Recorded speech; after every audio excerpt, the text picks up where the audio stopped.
மாப்பிள இந்த மாதிரி நான் சிரிச்சு ரொம்ப நாளாச்சு. ஆமா ஆமா, இந்த மாதிரி சாப்பாட பார்த்து ரொம்ப நாளாச்சுல, அதான் பார்த்த உடனே சிரிப்பு வந்துருச்சு. என்னமா இது? ஏன்பா இங்கேயே தங்கி தின்னுட்டு இருக்கிற மத்தவங்களுக்கு தான் கேவலத்தை பத்தி தெரியலனா நீங்களும் அப்படி நடந்துக்கணும். என்னமா சொல்ற? என்னவா, நம்ம குடும்பத்தாரும் நம்ம குடும்பத்தை சேர்ந்த சொந்தக்காரங்களும் இப்படி ஒண்ணா உட்கார்ந்து தின்னுகிட்டு இருந்தா என் மாமனார் மாமியார் நம்மளை பத்தி என்ன நினைப்பாங்க? அம்மா, நாங்க வந்த உடனே புறப்பட்டுட்டோம். உன் மாமனார் தான் ஒரு வேளையாவது சாப்பிட்டுட்டு போனோம்னு வற்புறுத்தி சொன்னாரு. அவங்க கௌரவத்தை காப்பாத்திக்க அப்படிதான்ப்பா சொல்லுவாங்க. நம்ம கௌரவத்தை காப்பாத்திக்கணும்னா எங்களுக்கு வேலை இருக்கு, வெட்டி இருக்கு சொல்லிட்டு போயிட்டே இருக்கணும். இப்படித்தான் உங்க பெரிய பொண்ணு கல்யாணம் பண்ணிட்டு வந்த உடனே என் மாமனார் அவங்கள பார்த்து இங்கே இருங்கன்னு ஏதோ ஒரு வார்த்தை சொல்லிருக்கார். சொன்னாதே போதும்னு அவங்க பர்மனண்டா இங்கேயே பட்டறை போட்டாங்க. அவங்க சமையல்காரவங்க, அதை விட பெருந்தன்மை அங்க எதிர்பார்க்கலாமோ? தொழில வச்சுதானே புத்தியும் இருக்கும். ஏன் நீங்க மட்டும் என்ன கலெக்டர் உத்தியமா பாக்குறீங்க? நப்பாலனா கரிச்சனை சீட்டு விக்கிறவர் தானே, உங்களுக்கு மட்டும் எங்க இருந்து வந்துரும் பெருந்தன்மை? ஐயோ ஐயோ, இது என்ன அசிங்கம்! ஒரு பொண்ணை கொடுத்துட்டு குடும்பமே அங்க உட்கார்ந்து தின்னுகிட்டு இருக்குன்னு ஊரே காரி துப்பாப்பா. இன்னும் நீங்க போயிடுவீங்க, இங்க இருக்கிறவங்க ஏன் தலைய போட்டு உருட்டுவாங்க. அம்மாடி, உன் தலையோ கௌரவமோ உருளாத அளவுக்கு இனிமே நாங்க நடந்துக்கிறோமா? உனக்கு இவ்வளவு ஒரு வருஷம் இருக்கிறத பார்த்து நாங்க ரொம்ப பெருமைப்படுறோம். என்ன இருந்தாலும் நீ எங்க பொண்ணு இல்லையா ராஜா? ஏன் இன்னும் என்ன போதும் எடுத்துருக்கோம்.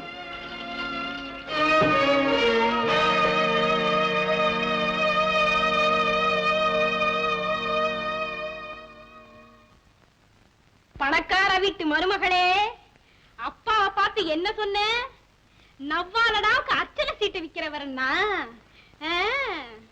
இவ்வளவு பெரிய குடும்பத்துல வாழ்க்கை படம் உனக்கு அதிர்ஷ்ட சீட்டு விழுந்துச்சே, அதுக்கு காரணம் யாரு தெரியுமா? இத்தனை காலமும் அம்பாளுடைய அர்ச்சனை சீட்டை அப்பா வித்த புண்ணியம் தாண்டி அறிவு கட்ட முண்டம்.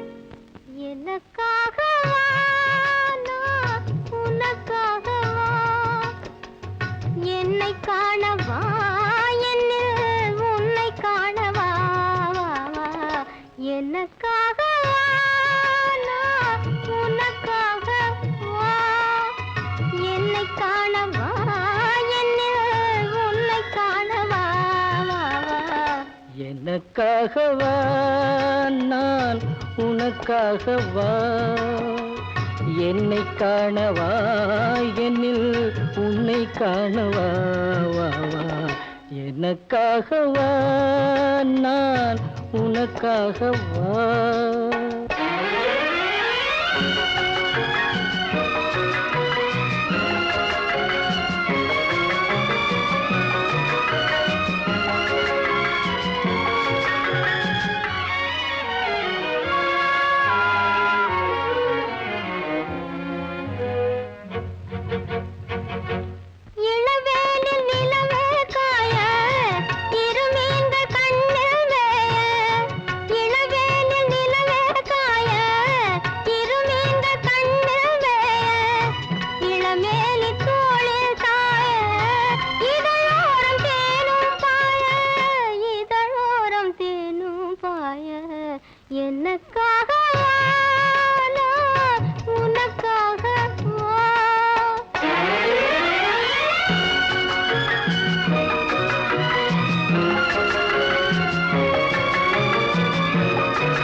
தழுவாத தேகம் கண்டு தனியாத தாகம் கொண்டு, தழுவாத தேகம் கண்டு தனியாத தாகம் கொண்டு, தணல் மீது புழுவோ என்று தவிக்கின்ற உள்ளம் ரெண்டு, தவிக்கின்ற உள்ளம் ரெண்டு.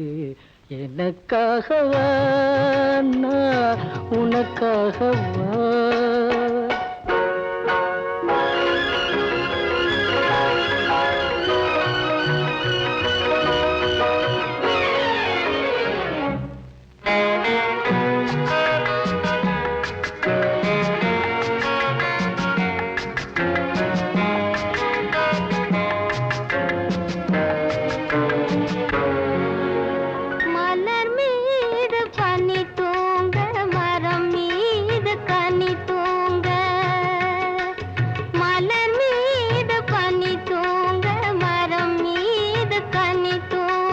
மலை மீது முகில் தூங்க மடி மீது நீ தூங்க மலை மீது முகில் தூங்க மடி மீது நீ தூங்க வா, வா, வா.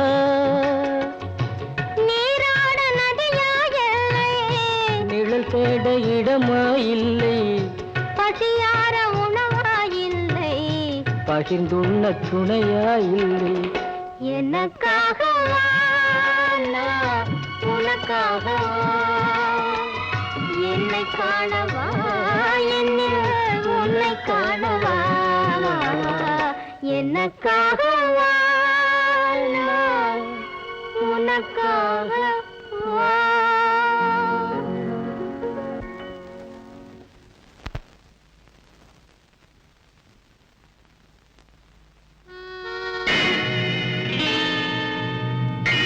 ஜானகி, நீ கேள்விப்பட்டதில்ல?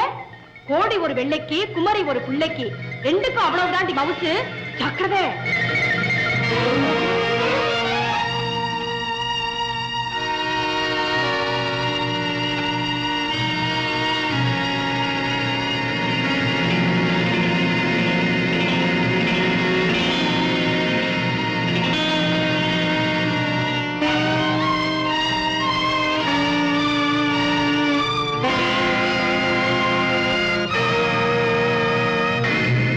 என்னங்க? வாங்க. என்ன விஷயம்?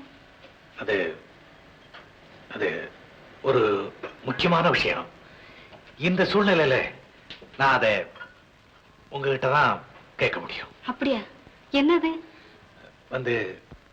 அதாவது நீங்க என்னுடைய மனைவிக்கு தமக்குதான். ஆனா நான் உங்களை என்னுடைய தாயாவும் தமக்கையாவும் நினைச்சுதான் என் மனசுல உள்ளதை வெளிப்படையா கேட்க வந்திருக்கேன். நல்லா கேளுங்க.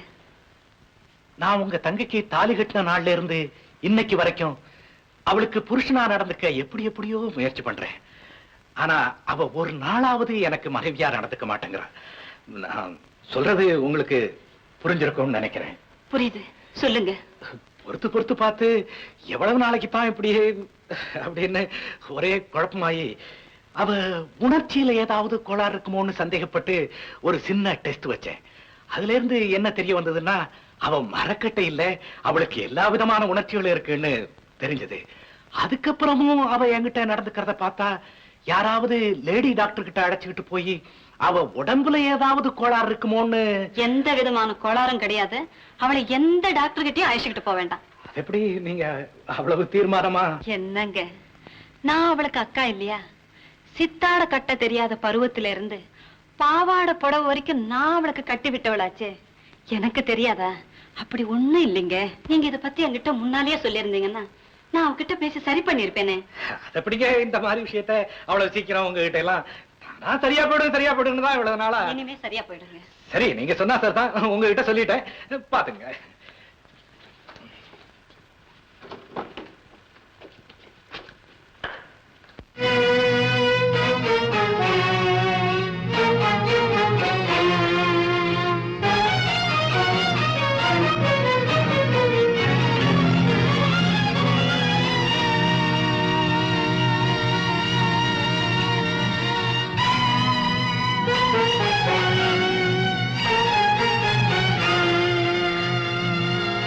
ஏம்மா, ஏன் இப்படி கூட பிறந்தவளா நீ? ஏம்மா இப்படி கேக்குற? இந்த ராத்திரியில ஏன் வீட்டுக்காரர் இங்க வர வேண்டிய அவசியம் என்ன? ஒன்னாலதான். நீ அவர்கிட்ட நடக்க வேண்டிய முறையில நடந்திருந்தேன்னா இந்த ராத்திரியில அவர் என்ன தேடி வர வேண்டிய அவசியம் வந்திருக்காது. அப்போ நான் அவர்கிட்ட சரியா நடந்துக்கலங்கிறது உனக்கு தெரியும். அது இப்பதான் தெரியுமா? உன்னை பத்தி எனக்கு எப்பவோ தெரியுமே.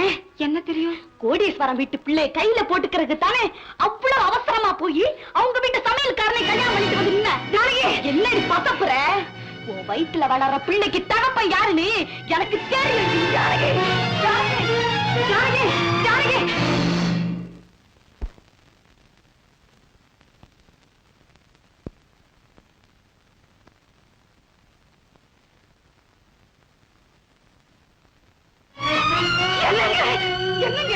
என்னங்க இப்படி தலை குனிஞ்சு நிக்கிறீங்க? என் தங்கச்சி சொன்னதை பத்தி நீங்க என்ன நினைக்கிறீங்க? சொல்லுங்க. இதுல நினைக்கிறதுக்கு என்ன இருக்கு கமலா? எனக்கு கால் தான் உண்டி மனசு மனுண்டி ஆயிடும். உன் தங்கச்சிக்கு ஏற்பட்டிருக்க சந்தேகம் எனக்கு ஏற்பட்டு. ஆமா, சொன்னாள்ல உன் வயித்துல வளர்ற குழந்தைக்கு தகப்ப யாருன்னு தனக்கு தெரியும்னு. அந்த வகையில தாண்டி எனக்கு சந்தேகம். என்னங்க கேள்றி, உன்னை பெத்தெடுத்த தகப்பன் தான் உன் தங்கச்சியும் பெத்தானாங்கிற சந்தேகம் தாண்டி எனக்கு. கமலா, எதுக்கோ பொறுத்துக்கிட்டு இருந்தோம். ஆனா இந்த அவமானத்துக்கு பிறகும் இந்த வீட்டுல இருக்கணுமான்னு தானே யோசிக்கிறீங்க? அதேதான் எனக்கும். பொறு, இவங்கெல்லாம் சொல்லியா நாம இங்க இருக்கோம். கமலா, சமயக்காரன மகனாவும் அவனுடைய மனைவியை தன் மருமகளாவும் மதிச்சு நடத்துற பெரிய உள்ளம் படைச்சவங்க நம்ம பெரிய பரப்புற இந்த உலகத்துல யாரையாவது பார்க்க முடியுமா? இவங்கெல்லாம் ஏதோ வளர்னாங்கிறதுக்காக அந்த பொன்னான உள்ளத்துல ரத்தத்தை வடி வச்சுட்டு போகணுமா? அவர் நினைக்கிற போது எனக்கு ஒண்ணும் ஓடலையே. நான் என்ன பண்ணுவேன்? அவர் முகத்தை பார்த்து வெளியே போறேன்னு எப்படி சொல்லுவேன்?